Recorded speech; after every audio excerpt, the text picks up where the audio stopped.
असल्या त्यांच्या शुभेच्छांचा फोन मात्र सोडू येणार नाही. त्यामुळे शुभेच्छा प्रश्न लागेल हे देखील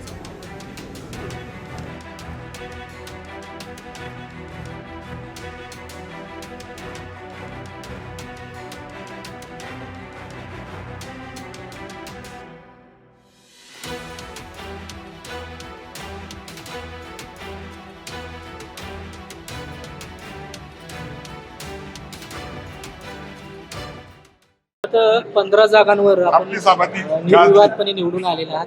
काय प्रतिक्रिया आहे, काय सांगाल याविषयी?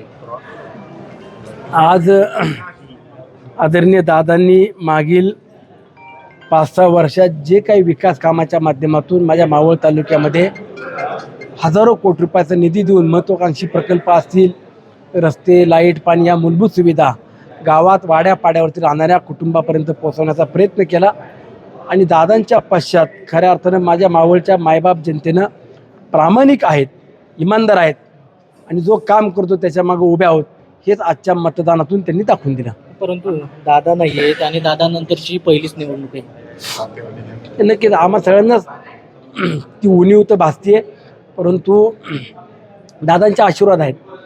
आणि सुनीत्रा वहिनी आता उत्तराधिकारी म्हणून त्यांचं देखील आम्हाला पाठबळ मिळेल.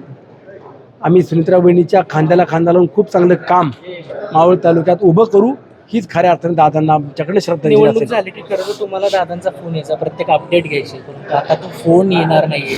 काळाच्या पडद्याआड सगळ्या गोष्टी केलेल्या आहेत. नक्कीच की आता तेवढी तर उणीव किंवा ती कमतरता आज आम्हाला सगळ्यांना जाणवतीये, परंतु दादांच्या आशीर्वादानं आणि सुमित्रा वहिनींच्या पाठबळावरती आम्ही सर्वजण आता एकत्रितपणानं राष्ट्रवादी काँग्रेस पक्ष हा कुटुंब आणि मावळ तालुका आमचा परिवार म्हणून पुढे जाऊ.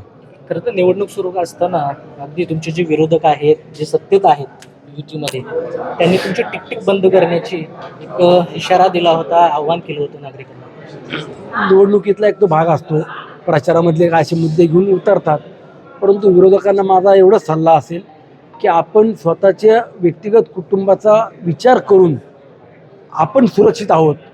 उद्या दुसऱ्याचं कुटुंब उद्ध्वस्त झालं, आर्थिक पार डुबून गेलं, कर्जबाजारी झालं तरी चालेल, आणि आपण निवडणुका लढा, ही जी काय तुमची गलिच्छ प्रवृत्ती आहे ती आता तुम्ही थांबवली पाहिजे.